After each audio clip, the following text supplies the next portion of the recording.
Kawempe South are doing something. They just need to be organized into organization and also be educated on how. For example, in all developing countries, their economy survive on small and medium enterprises, SMEs. Here in Uganda, it's very absurd that these small businesses that are hatching from Kawempe South and elsewhere in the country cannot even celebrate their 5th birthday. 90% of them, they die out, including the ones that are skidding. If we go back and check what they are skidding, none of them is thriving in this economy. The 1 million they are giving to them is nothing. So for me, what I think, institutionally, and as a member of parliament, we legislate about this, that one, we need to reduce the cost of doing business so that young people can come and start doing business. And how do you do that? Start with, give them tax holidays. A business is started today and is taxed heavily. It cannot thrive. There are KCCA license, there is this tax, there is this tax, there is this tax. Even on electricity, by the way, there is 18% VAT on the starting business. I think as an institution, as a government, and as a parliament, we need to enact laws that give young people tax holidays. We remove 18% VAT on electricity because it's a factor in production, a big factor in production. But I also think that we need to give them market. How do we give them market? To start with, there is local market. It should be an act of parliament that 40% of the procurements of government should come from small, medium enterprises driven locally, including Kawempe South, but also other areas. But I also think that we need to do import substitution. That these young men who are producing crafts are competing, the ones that are skilling, they are competing with Chinese here in Uganda. The Chinese who are coming in Uganda have a tax holiday. They're not paying taxes, but these young men are paying tax. It should be a policy of the government that we encourage local investors to grow so that we can help these young men. But so how should that be done? Do we scrap off taxes from the local investors? Do we give them tax holidays, or do we encourage at least for every multinational company that comes into Uganda, at least there is a local investor attached to it, maybe to a certain percentage, maybe 15, maybe 30, maybe even 50%? It can be done in all ways. But for business to thrive here, the biggest burden is the cost of business.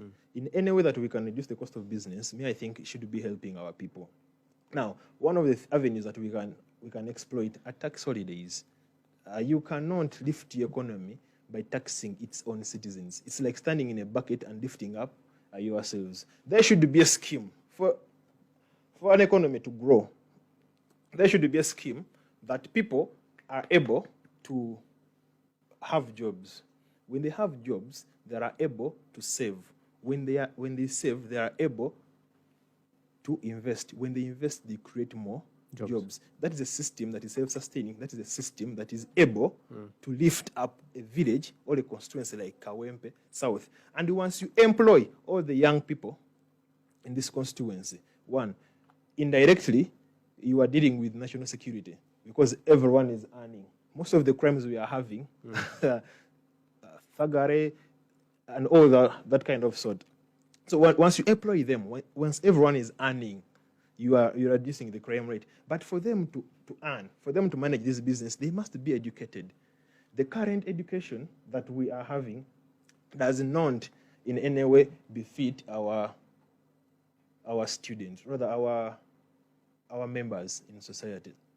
The kind of education system, first of all, we need a curriculum overhaul so that we have an education system that addresses the problems of the country. We need to have an education system that rhymes with the strategic goals of the National Development Plan. But the education system we are having, I think, is outdated and we need to uplift them.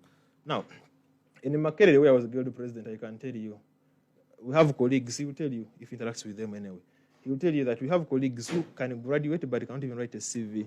We have young men who are running business but don't even know how to register business. We have young men who are in business but don't even know how to save or even open up a bank account. So these people also need education. The challenge we have with education, the Ghana education today, is that it's before the hands of the private sector. So education has become extremely expensive. In the Kawempe South, the problem of the illiteracy problem is also equally high. And this is the reason that it's because people cannot afford education. Education in urban settings is a commodity. It's not an essential service anymore. So you want to turn education into a public good? We want to turn education into a public good. And these are the measures we need to immediately act on as members of parliament. That one, let us get education. Let us get education out of the hands of the private sector. Once we put education in the hands of the private sector, it becomes a business. It should be 100% owned by business, rather by government and by the state. But we also need to change our curriculum. Let me tell you something, culinary. I am an S student. I S'd in P7, aggregates, 4 aggregates, 1, 1, 1.